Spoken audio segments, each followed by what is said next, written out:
Hey everyone, if you are new here, my name's Joelle and I resell kind of in between part-time and full-time on Poshmark, eBay, Mercari, and a few other platforms. And today I have a what sold video for the month of May. So typically I go over my best sales, worst sales, and quickest sales on each platform rather than going over every single one of my sales. And for the past few months, I have been doing Poshmark, eBay, and Mercari. My eBay sales kind of plummeted and definitely took a back seat. I did not get as many listings on eBay this month. I kind of tried to focus more on Poshmark and Mercari. And as a pleasant surprise, my Depop sales kind of started picking up. So instead of those three that I usually talk about, I will be talking about Poshmark, Mercari, and Depop. So if you want to see more reseller content like this, anything from what sold videos to thrift hauls to tips and tricks for selling online, I hope you consider hitting that subscribe button and turning those notifications on so you don't miss a video. But for now, let's just get into my best sales on Poshmark. So when I was scrolling through my Poshmark sales for May, I noticed that I really didn't get a lot of high price sales. Usually on my online platforms, I will get occasional sales that are anywhere between $50 and $100, and I'm able to highlight those in these videos. But this month just seemed to be the month of bread and butter sales for me. I really can't complain because I still made a good profit, but just know that because I did have a lot of bread and butter sales, I definitely had a higher volume of sales, but less profit per item. But first up for my best sale on Poshmark was a great full price sale. I sold this Lululemon Never Lost keychain. So if you are not aware, this Lululemon keychain does not retail for a lot, but it sells out so quick on the website that if you're able to find one, especially new with tags, you can sell it online for higher than the retail price. So I actually won this in a giveaway, which was a great surprise for me on Instagram. So I did receive this keychain for free. I entered the giveaway with the intentions of selling the keychain if I were to win, and I somehow won with over 200 people that were entered. So again, that was a pleasant surprise. It sold within the first week of listing, and I ended up profiting $36 from this keychain. Next up, I have a men's sale, and this was for my men's ThredUp rescue box. I sold this original penguin jacket. So I had a little name your price sale at the end of the month for the Memorial Day weekend. It wasn't as successful as my past name your price sales, but I still did manage to get a few successful sales for the end of the month. This jacket was one of them. I had it listed for $50, but I do send out 20% off offers when someone likes an item rather than my 10% that I used to do. So I was willing to sell this for a lot less than the $50. And a buyer put this item in a bundle and asked if I would do $30. I thought that was very reasonable. And after fees and cost of goods, I profited $20.20. And this was also a pretty quick sale. It sold within about 3 weeks to a month of listing. Now this next sale I consider one of my best ones of the month because it was definitely an unexpected sale. I thought that these shoes were going to sit for a while, but they ended up only sitting for about a month and a half to 2 months, and it was a pair of Jeffrey Campbell wedges. So I received these in a ThredUp shoe rescue box. It was not my most successful box, but this finally put me in the profit margin for it. And while Jeffrey Campbell does retail for quite a bit, their resale value is not always the best. These shoes also weren't in the best condition. The soles looked fine, but that clear rubber material had a lot of discoloration and I wasn't able to get it out, so I had to disclose that in the listing, which definitely brought the value down. And according to suggested comps, I should have listed these wedges around $25 to $30. I decided to list them higher at $50, and I ended up receiving a $35 offer, which I thought was pretty reasonable. And again, it was a fairly quick sale, especially for this brand. So after those fees and cost of goods, I profited $22.66. All right, now on to my quickest sales of Poshmark. When I say quickest, I mean selling within 2 weeks or less of listing. I actually had a lot of quick sales this month. So even though I did say I didn't get a lot of high profit sales, getting quick sales is almost better for me because I prefer to get an item and get it out of my closet as soon as possible, as long as I can make a decent profit. So this first sale sold within 1 day of listing, and it was a vintage Wrangler sweater jacket. So this was a full price purchase for me at a thrift store. It was $4.98, so still not a lot for cost of goods. But I had recently learned that a lot of Wrangler, especially vintage tags, tends to sell really well around that $25 to $35 range, which is a great bread and butter sale. So after learning that, I saw this really cool cardigan at my favorite thrift store. I did not hesitate to pick it up. And this sold on a $30 offer that I had sent. I believe I had it listed at $35 and I ended up profiting $19.02. Next up was a more shocking sale that happened within one day of listing, and it was this floral Abercrombie & Fitch romper. So this was a 98-cent tag that I picked up. I initially picked it up not with the intention to resell, but just to take it to Plato's Closet to get a couple dollars for it. But for some reason, Plato's Closet would not accept this romper. There were no flaws on it or anything, and finally, after a few trips, I ended up just listing it on Poshmark for $25, hoping to still get a decent profit. I feel like these lace-up long sleeve floral rompers are very oversaturated online, no matter what the brand is. So that is why I was so shocked that it sold quick, but I ended up getting an offer for $21, which I thought was reasonable, especially because I had listed it just the day before, and I ended up profiting $15.82. My final quickest sale on Poshmark was a pair of Lululemon tracker shorts, which also sold within one day of listing. Like that Wrangler cardigan, I did pay up a little bit more for these shorts. I can't remember off the top of my head if I paid $5.98 or $6.98, but I am always willing to pay up for a brand like Lululemon. I've definitely never been disappointed selling the brand,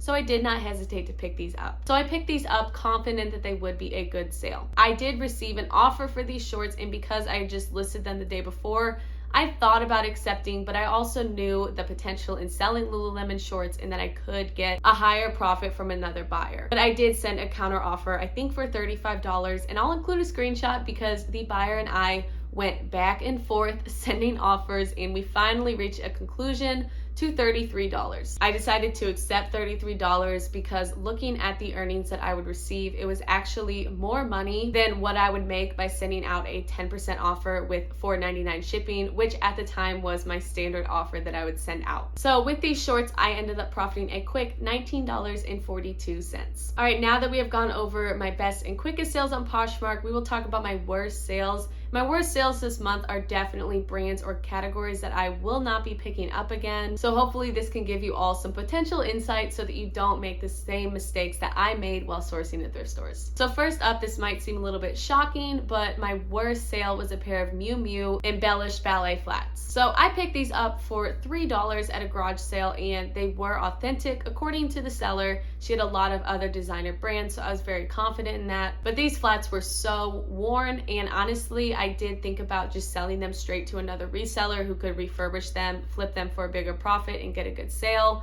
But I decided to list them on my own and just see what would happen. These shoes ended up being relisted a couple of times, and they had been sitting since I believe July. And after a few months of them being relisted, I kind of started learning that shoes that are patent leather like these flats are a lot harder to clean than other materials. So that was when I kind of started losing hope in these shoes and sending out pretty drastic offers. The $3 cost of goods really helped out too, because I could send really low offers and still make a profit. So after almost a year of being listed, I ended up selling these for a grand total of $23. And after those fees and cost of goods, this was a 50% off offer that I sent. I ended up profiting just $7.92. So I guess the moral of this story is that just because it's a designer brand, if you're buying something that's severely damaged, you have to think about how difficult it might be to sell despite the brand. This next sale was a brand that I try to avoid at all costs unless I am flipping it at Plato's Closet.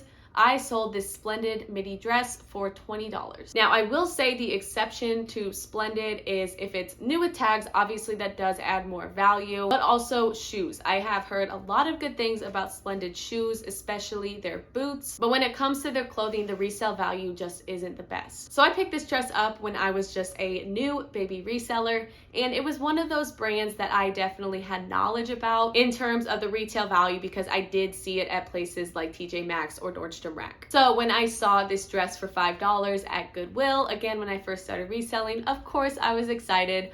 I thought that I could profit around $30 to $50 for it, but naturally this dress ended up sitting for so long. I was sending out a lot of drastic offers, and I ended up lowering the price after relisting it for probably the third or fourth time to $25. I almost immediately received a $20 offer, so of course I did not hesitate to accept it, and I ended up profiting just $11 for this dress. My final worst sale on Poshmark was this Olivaceous tank top. Olivaceous can be a decent brand to sell on Poshmark, but I would definitely watch out for what category you're selling. When it comes to a category like tank tops, they can just be very oversaturated and for some reason don't have the best resale value. If you are looking at Olivaceous though, I think that their dresses or sweaters would sell really well, along with any fun pair of pants or denim. So this tank top sold in my Name Your Price sale, and it was a buyer that was previously interested the last time I held a sale. She asked if I would lower the price to $8, and I was okay with that because I knew that it had been a thrifting failure back then and this tank top had been sitting for a while. But this time around, the buyer ended up offering me $5, and that would have made me lose money after the fees and cost of goods. So I told her that $8 was the lowest I would go, and she ended up accepting that offer. So I ended up profiting only $2.07. This was by no means a good sale, but I'm definitely glad to see this tank top go out of my closet because overall, tank tops just do not sell well online. All right, next up, we are going to go over my Mercari sales. Mercari was a little slow for me, but some of my good sales brought me a decent amount of profit. And first up, we will talk about this Tommy Bahama silk button-down shirt. So a lot of Tommy Bahama pieces don't have the best resale value. According to suggested comps, I should have listed this shirt for around $15. I decided to list it for $30 on all of my platforms, but I was expecting it to sell for around $15 to $20. But I did end up receiving a $24 offer on Mercari, which I thought was extremely reasonable. And this was a piece that I got in my ThredUp men's rescue box. So my cost of goods were under $4, and I ended up profiting $16.80 for this shirt. This next best sale on Mercari was a Disney vintage windbreaker. It was a really cool one that I got for $10 at a thrift store. I decided to pay up for it because it was such a unique and cool piece. And if you do not know, Disney is a great seller on, I think, all online platforms, but it is one of the best selling brands on Mercari specifically. So I can't even remember what I had this listed for, but I did decide to send out some offers on Mercari, and the buyer ended up accepting it almost immediately. So this windbreaker ended up selling for $35, and I profited $20.18. All right, this next sale qualifies as my worst sale, but also quickest sale on Mercari, and it is this Zara knit sweater top. So like that Olivaceous tank top, this was definitely a thrifting failure and a piece that I would not pick up again unless I was trying to thrift it to flip at Plato's Closet. But my cost of goods for this top was $4, so I was way too stubborn to take it to Plato's Closet because that would result in me losing money on that item. So this sat for almost a year on Poshmark with absolutely no attention. It would maybe get the occasional like, but it had been relisted at least 3 or 4 times. And when I was scrolling through some of my Poshmark listings, just looking to see if there's anything that I missed listing on Mercari, I realized that this top had never been listed on Mercari. So I decided to go on the platform and list it for $20, and it ended up selling within 1 day of listing, which was a huge surprise for me, but it was definitely a pleasant one. So although this top was a thrifting failure, I am glad that it was a quick sale on Mercari, and I ended up profiting $9.64. All right, now that we're done with Poshmark and Mercari, we will now go on to Depop. And like I said, my Depop sales definitely didn't skyrocket, but I started getting a few more frequent sales than usual. So I'm by no means an expert seller on there, but I did hit my 10th sale, which I think is a great small milestone. But first up, for one of my 2 best sales is a pair of Stuart Weitzman slip-on platform sandals. So these sold fairly fast, I believe within 3 or 4 days of listing, and I also had them cross-listed on Poshmark where they got a little bit of attention too. But when I saw these at the thrift store, I thought that they screamed Depop. They definitely had a vintage or Y2K feel, and I had them listed for $60, which was definitely on the higher end for vintage Stuart Weitzman. So when I received a $45 offer, I thought that was very reasonable, and I ended up profiting $32.57 for these sandals. My next best sale was a Hunt Club vintage denim blazer jacket. This piece I paid $5.99 for, which is definitely on the higher end for my typical cost of goods, but it was such a unique piece, and it also had shoulder pads, so I just couldn't pass it up. But I had this listed for $35 on Poshmark for a few months, and then I finally listed it on Depop once I got started. And after about a month of listing it, I received a $27 offer, which, like a lot of other offers I received this month, I thought it was very reasonable, and I ended up profiting $18.31. All right, next up, for my quickest sale, I sold a pair of Earth Origins brown leather clogs. I had purchased these back around Christmas time, and I kind of just let them get lost in my closet, so I never listed them. But when they showed up in one of my piles of unlisted inventory, I knew that they were perfect for Depop. So these sold within 1 day of listing on a $19 offer. I did have them listed for $25, and I ended up profiting $11.88.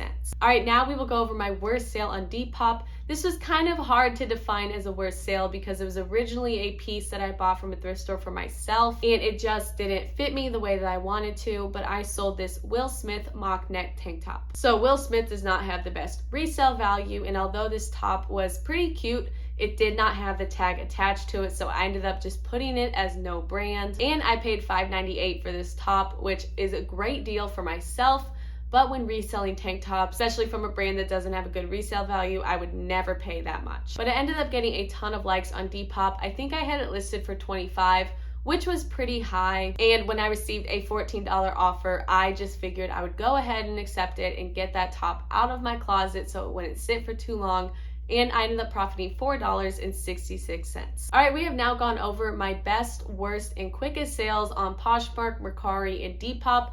Like I said, especially for Poshmark, this was a month of bread and butter sales. I typically tend to get a couple of higher end sales, anywhere between that $50 and $100 range, but I didn't get any sale over $50 this month. But I can't complain because I did get a lot of quick bread and butter sales on Poshmark. So regardless of profit per item, I still ended up making a good profit overall for the month of May. But we are now at the end of this What Sold video. If you did like this video and you want to see more reseller content, go ahead and hit that subscribe button. I'm getting really close to 1,000 subscribers, so that'll be a really huge milestone. And I hope that these videos are helpful to all of you who are watching. So thank you all so much for watching, and I will see you for the next video.